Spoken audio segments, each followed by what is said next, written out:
श्री शिवाय नमस्तुभ्यम। हर हर महादेव। दोस्तों, आप सभी लोग जानते हैं कि 4 अगस्त 2024 रविवार को पड़ रही है हरियाली अमावस्या। दोस्तों, यह जो अमावस्या है श्रावण महीने में पड़ने वाला सबसे बड़ी अमावस्या है, क्योंकि यह श्रावण के दिनों में पड़ रही है, जिसका बहुत ही बड़ा और विशेष महत्व होता है।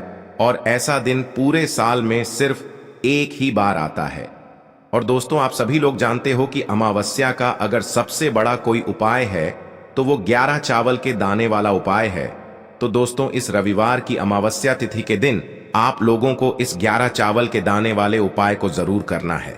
बहुत सारे लोग होंगे जिन लोगों ने इस उपाय को न किया हो, मतलब पूरा साल निकल गया, उन्होंने किसी भी दिन इस 11 चावल के दाने वाले उपाय को न किया हो। पर दोस्तों, आपके पास एक आखिरी मौका बचा हुआ है, जो 4 अगस्त के दिन। तो इस दिन आप लोगों को इस वाले उपाय को जरूर कर लेना है। भले ही आपने पूरे महीने भर इस उपाय को न किया हो, पर अगर आपने इस श्रावण महीने की अमावस्या के दिन अगर इस वाले उपाय को कर लिया, तो आपको इस उपाय को करने का वो फल मिलेगा जिसकी आपने कभी कल्पना भी नहीं करी होगी।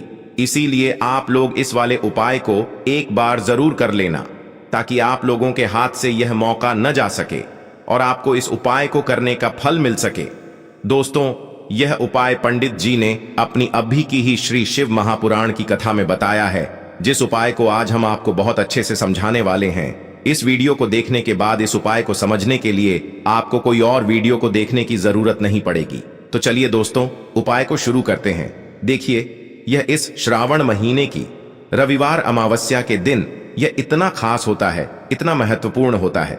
देखा है, कभी कभी बड़े बड़े पूजा पाठ अनुष्ठान से जो मनोकामना पूर्ण नहीं होते, वो श्रावण महीने के दिन एक छोटे से उपाय करने से ही आपकी मनोकामना पूर्ण हो जाती है।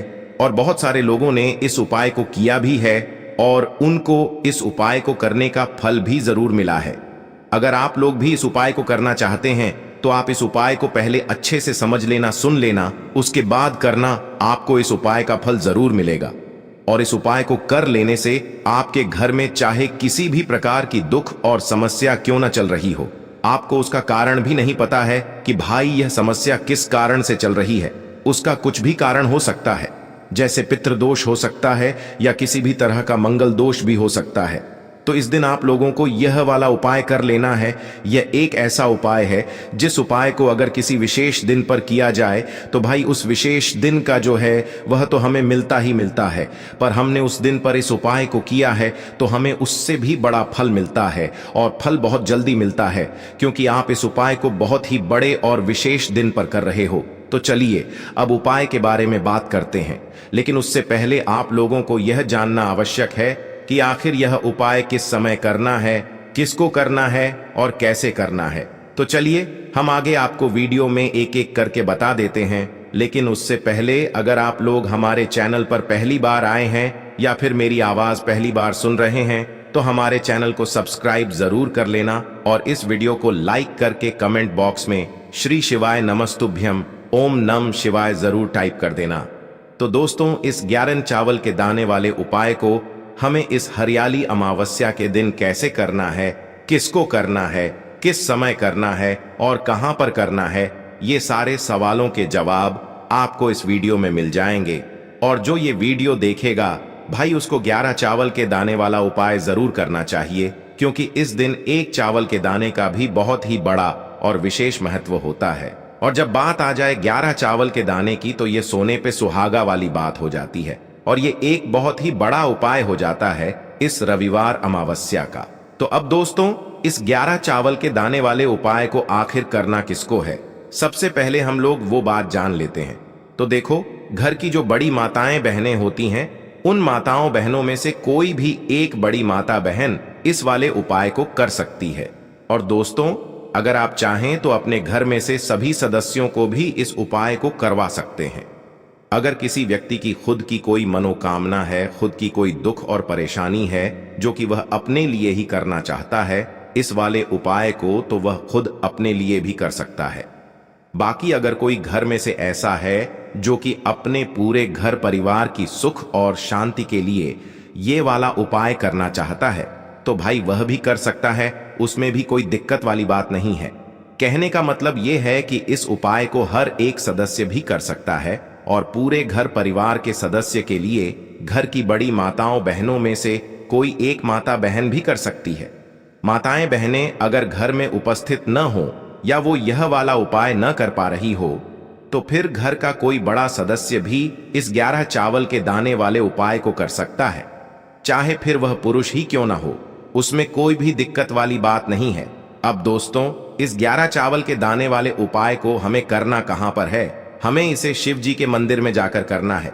बहुत सारे लोग प्रश्न करते हैं हर एक उपाय को करते समय क्या हम इस उपाय को घर पर कर सकते हैं? तो इस वाले उपाय को आप घर पर नहीं कर सकते हो। इस वाले उपाय को करने के लिए आपको शिव जी के मंदिर ही जाना पड़ेगा। उसके बाद में दोस्तों जो अगला प्रश्न निकल कर आता है वो यह आता है इस उपाय को लेकर कि आखिर इस उपाय को हमें किस समय करना है, सुबह के समय करना है कि शाम के समय करना है? तो देखो, इस वाले उपाय को आप लोग सुबह के समय भी कर सकते हो और शाम के समय प्रदोष काल में भी कर सकते हो। अब अगर आप पूछो कि भाई सबसे उत्तम समय कौन सा रहेगा इस 11 चावल के दाने वाले उपाय को करने का, तो हम आपसे बस यही कहेंगे कि इस उपाय को आप सुबह के समय करेंगे तो ज्यादा बेहतर होगा। बाकी अगर प्रदोष काल शाम के समय भी करेंगे तो भी अच्छा होगा, उसमें कोई भी दिक्कत वाली बात नहीं है। तो अब दोस्तों जो अगली सबसे बड़ी और महत्वपूर्ण बात आती है वो यह आती है कि सुबह अगर हम उपाय को करेंगे तो हमें कितने बजे से लेकर कितने बजे तक के बीच में करना है, और शाम के समय प्रदोष काल में करेंगे तो हमें कितने बजे से लेकर कितने बजे के बीच में करना है। तो देखो, सुबह जितनी जल्दी हो सके आप उपाय को करने की कोशिश करना। बाकी अगर किसी कारणवश लेट भी हो जाओ, थोड़ी देर भी हो जाए, तो 10 या 11 बजे तक भी आप उपाय कर लेना, पर 12 बजे से ज्यादा देरी न हो, ठीक है? इस बात का ध्यान रखना। उसके बाद में दोस्तों अगर शाम के समय प्रदोष काल की बात करें, प्रदोष काल का जो समय होता है वो शाम के 6 बजे से शुरू हो जाता है। मतलब शाम के 6 बजे से लेकर 7 बजे के बीच का जो समय होता है ये समय प्रदोष काल का समय होता है। पर अभी जो मौसम चल रहा है इस मौसम में जो है शाम बहुत देरी से होती है, तो आप इस उपाय को 7 या 8 बजे के बीच में भी कर सकते हो। मतलब शाम के 6 बजे से रात 8 बजे के बीच में आप कभी भी इस वाले उपाय को कर सकते हो, उसमें कोई भी दिक्कत वाली बात नहीं है। अब दोस्तों यहां पर इस उपाय को लेकर एक और सबसे बड़ी बात यह निकल कर आती है कि इस 11 चावल के दानों को हमें लेना कहां से होता है, और हमें इस उपाय को करने के साथ में क्या और कुछ भी सामग्री ऐसी होती है जो शिव जी के मंदिर लेकर जानी पड़ती है। तो देखो यहां पर हम आपको बता दें, सबसे पहले आप लोग ये जान लो कि यह जो 11 चावल के दाने वाला उपाय है, सिर्फ और सिर्फ आप उपाय की सामग्री लेकर कभी भी शिव जी के मंदिर मत जाना, क्योंकि हमें भगवान के सामने यह नहीं दर्शाना है कि अगर हम भगवान शिव जी के मंदिर आए हैं तो अपने फायदे के लिए आए हैं। तो इसलिए जो भी पूजन सामग्री है उपाय सामग्री है, 11 चावल के दाने, इसके साथ में आपको पूजन सामग्री भी जरूर लेकर जाना है। देखो, अगर सुबह के समय उपाय कर रहे हो तो सीधी सी बात है, 1 लोटा जल तो आप लेकर जाओगे ही जाओगे। वही 1 लोटा जल अगर मिट्टी का जल हो तो बहुत अच्छा रहेगा। मिट्टी का जल कैसे बनाया जाता है इसके लिए हमने पहले से बहुत सारी वीडियोस बना दी है। आपके पास इस दिन एक आखिरी मौका रहेगा मिट्टी का जल शिव जी पर चढ़ाने का और उपाय को करने का। बहुत बड़ा आपको इस दिन फल मिलेगा। तो इसलिए इस दिन हो सके तो भाई मिट्टी का जल चढ़ाना, तो अपने साथ में कम से कम 1 लोटा जल तो आपको लेकर जाना ही जाना है। अगर मिट्टी का जल नहीं है तो घर का जल भी आप इस्तेमाल कर सकते हो। इसके अलावा जो भी पूजन सामग्री है, देखो 11 चावल के दाने ये अलग आपके रहेंगे और जो आपकी पूजन सामग्री रहेगी वो अलग रहेगी। पूजन सामग्री में आप जो भी चीज लेकर जाना चाहे वो लेकर जा सकते हैं, उसमें कोई भी दिक्कत वाली बात नहीं है। वहीं अगर हम बात करें शाम के समय की, तो शाम के समय शिव जी पर जल नहीं चढ़ता है, इसीलिए शाम के समय आप लोग एक दीपक तैयार कर लें जो कि गोल बत्ती का आटे का शुद्ध देसी गाय का घी का होगा, है ना? इस बात का आप लोगों को ध्यान रखना है और इस दीपक को आपको घर से जलाकर नहीं लेकर जाना है, भगवान शिव जी के मंदिर में जाकर ही जलाना है। इस बात का भी आप लोगों को ध्यान रखना है। अब दोस्तों यहां पर हमें इस बात को समझना है कि यह 11 चावल के दाने हमें लेना कहां से है। क्या हमें दुकान से लेकर आना है या हमें अपने घर से लेना है या कहां से लेकर आना है और कौन से चावल लेना है, क्योंकि चावल भी बहुत प्रकार के होते हैं।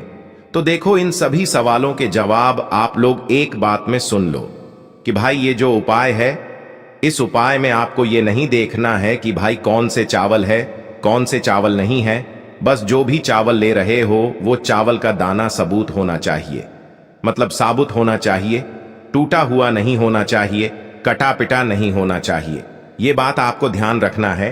बाकी आपका चावल बासमती हो या सादा चावल हो या कोई सा भी चावल हो, उसमें कोई भी दिक्कत वाली बात नहीं है। तो सीधी सी बात है कि आपके घर के रसोई घर में जहां पर आप भोजन बनाते हो, वहां पर जो भी चावल आपके उपस्थित हो, उन चावलों में से अपनी एक कटोरी भर लेना या एक मुट्ठी चावल अलग से निकाल कर रख लेना, क्योंकि हम 11 चावल ही यहाँ पर इस उपाय में लेने वाले हैं। तो हमें यह चावल के दाने गिनकर निकालने पर डढ़ेंगे। इस बात का आप लोगों को ध्यान रखना है। तो अपने उस चावल की कटोरी में से या चावल में से 11 ऐसे चावल के दाने आप लोग निकाल लो जो कि टूटे हुए ना हो, कटे पिटे ना हो, जिनमें कोई दाग ना लगा हुआ हो, है ना। अच्छे साबुत चावल के दाने 11 दाने आप लोग निकाल कर रख लो और इन्हें किसी भी एक कागज की पुड़िया में या किसी एक छोटी सी कटोरी में आप लोग रख लो, ताकि यह सुरक्षित रहे। आपके एक भी चावल का दाना इधर उधर ना हो और आपका उपाय भी पूरा अच्छे से हो जाए। तो भाई जैसे ही आपका उपाय की जो सामग्री है, 11 चावल के दाने ये तैयार हो जाते हैं, उसके बाद मैं आपको जो भी अपनी पूजन सामग्री है, सुबह के समय कर रहे हो तो 1 लोटा जल या पूजन सामग्री जो लेकर जाना चाहो उसकी भी तैयारी कर लेना। और शाम के समय जा रहे हो तो भाई अपना जो दीपक है उसे तैयार कर लेना, ठीक है। और उपाय को करते समय शुद्धता का विशेष रूप से ध्यान रखना, ठीक है। सुबह सुबह स्नान करने के बाद ही उपाय को करने की आप लोग तैयारी करना। उसके बाद अगर शाम के समय की बात करें तो शाम के समय आपको स्नान करने की जरूरत नहीं है, पर शुद्धता का ध्यान रखना है। आपको स्नान तो नहीं करेंगे, आप हाथ मुंह धोकर भी इस वाले उपाय को शाम के समय प्रदोष काल में कर सकते हैं। इसमें कोई दिक्कत वाली बात नहीं है। तो आप अपने उपाय की पूरी सामग्री तैयार करके आपके पास ही में जो आपका शिव मंदिर हो वहां पर पहुंच जाइए। सबसे पहले शिव मंदिर में जाकर आप लोगों को उपाय नहीं करना है, पहले भगवान के दर्शन करना है, भगवान से आशीर्वाद प्राप्त करना है, फिर शिव जी की शिवलिंग के पास में आना है। शिवलिंग के पास में आने के बाद आप जो पूजन सामग्री लेकर आए हुए हैं, जैसे कि सुबह गए हुए होंगे तो 1 लोटा जल और जो भी पूजन सामग्री लेकर आए हैं, आप उनसे भगवान शिव जी की पूजन कीजिए। सबसे पहले तो 1 लोटा जल ही चढ़ेगा, उसके बाद में आपकी पूजन सामग्री चढ़ेगी। उसके बाद में अगर दोस्तों शाम के समय अगर आप इस उपाय को कर रहे हो तो अपने साथ में कम से कम एक जो दीपक है गोल बाती का जो आप अपने साथ में लेकर गए हो, उस दीपक को मंदिर में जाकर अपनी माचिस से जलाना है और उस दीपक को शिवलिंग के पास में रखना है, ठीक है। इस दीपक को रखने के बाद ही आप लोगों को अपना ये वाला उपाय शुरू करना है। और दीपक को ज्यादा पास में मत रखना, वैसे भी गर्मी पड़ रही है, भगवान शिव जी को आंच नहीं लगनी चाहिए, है ना। तो भाई जैसे ही आपकी पूजा अर्चना हो जाती है, आप भगवान शिव जी को प्रसन्न कर लेते हैं।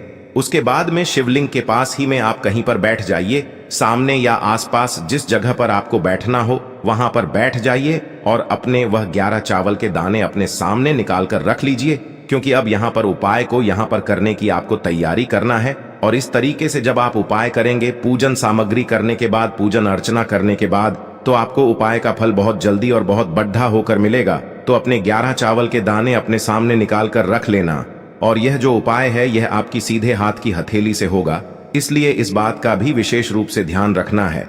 तो सीधे हाथ की हथेली का प्रयोग करके ही आप लोग अपना इस वाले उपाय को करना। अपने सामने जो भी आपकी कागज की पुड्डियां है उसको खोल कर रख लो, या कटोरी है तो भाई उसे अपने सामने रख लो और अपने वह 11 चावल के दाने निकाल लो, ठीक है। उसके बाद में दोस्तों अब आपको क्या करना है कि शिवलिंग आपके सामने होगी, तो आपने वह 11 चावल के दाने एक एक करके आपको शिव जी के शिवलिंग के ऊपर चढ़ाना है।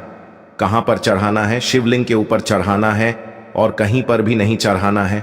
आपको अपने हथेली से तो शिवलिंग के ऊपर चढ़ना है, भले ही फिर वो अपने आप जलाधारी पर गिर जाए या मतलब वहीं पर गिर जाए, उसमें कोई दिक्कत वाली बात नहीं है, पर आप चढ़ाओ शिवलिंग के ऊपर ही।